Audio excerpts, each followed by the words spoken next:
Alright mga kanonoy, update ito sa ating pagkakarga ngayong hapon, no? So ayan, patuloy tayo mga kanonoy sa pagkarga at tayo ay maya maya ay uuwi na. So let's go.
Tatay itong Jose. Ito yan. Tao nyo lang. Paglantaw-lantaw nyo sa mag-aapon na. Ito anay lang ang ginulin eh. Hindi, paano dito ka mo pa maawa? Aba! Rata mo na ano? Alaan, parang hindi mo na ito na liwat. Hindi, pero ayaw baka ka makalanay. Baka gusto ulit na yung pwede na eh. Siya ko no? Siya yung buwang pwede na siya. 20 nga? 20 na?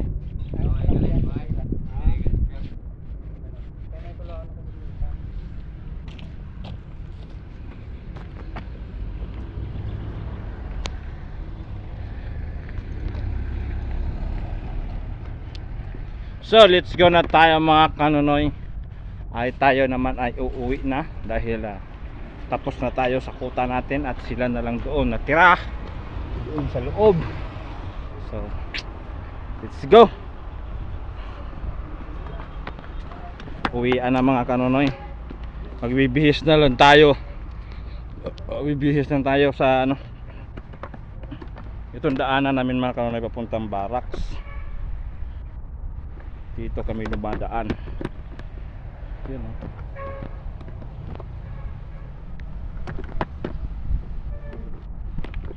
Ayan mga kanunoy yung nakita nyo. Yan. Dito kami dumadaan. Yan o.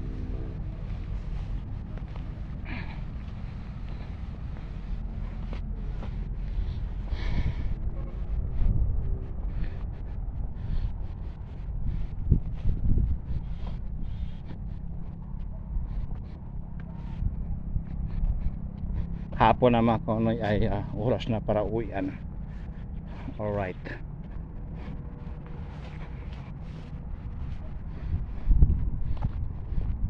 Ayan mga kanunoy ang barracks na ating nadaanan na ito. Yan o, nakikita nyo. Yan. Mga barracks na yan ay sa mga kasama namin yan ngayon mga kanunoy. Pero mga tao yan sila sa Polwe. Nag-extra lang doon sa amin kasi wala pa silang project. So alright. So dito mga kanunoy daming isda dito mga kanunoy, pero sa pakiramdam ko medyo maliliit pa siguro kasi yan o. Mayroon mga kanunoy ng ano eh, yung mga nagpaparamdam, kita nyo ba yan o, bumubula pa. Meron eh. Yan mga kanonoy, oh. Yan. So ibig sabihin mga kanonoy, may mga isda na. Yan, yan, may mga nagpaparamdam na. So alright. So ilang buwan na lang ay mamimingwit na naman tayo dyan. So alright. So ito naman mga kanonoy ay ito dati pinaplanuhan ko dito ako gagawa ng barracks, pero hindi na lang ako natuloy, no? Kasi wala pera. Tinatamad ako magpagawa mga kanonoy. So ang kasama ko ay gumawa siya dito. Siya gumawa dahil ayan o, bagong gawain mga kanonoy. Dahil may asawa daw siya at dito niya dadalhin. Alright. So tapos na sahod. Yan. At nandito na yung pinakagwapo kong kasama. Na ayan o. Hay agad. Yan. Gwapo ko niya mga kanonoy. Mga ano yan, dugo ni Rico yan. Alright mga kanonoy. So samahan nyo ako hanggang pagdating sa barracks namin. Yung isa naman mga kanonoy ay yun ang barracks na pinakauna. Alright yan o. At isa dito ang nag-stay-in ngayon. At siya nga yun, ang kaibigan ko, si Negro. Yan, siya yan nakatira dyan. At malaki naman ito mga kanonoy, kaso lang ay pag umulan kasi tumutulo kasi ang bubong ay hindi naayos. Alright, so kaya ang mga nakatira dito ay kung saan saan na lang gumagawa ng tulugan. So iniwan nila dito ang nag-iisang ikaw. Alright. So ayan mga kanonoy, no? So alright, so ayan. So hanggang dito na lang ang video natin kasi medyo haba na to. So I love you all. Never say goodbye. Tomorrow is another day.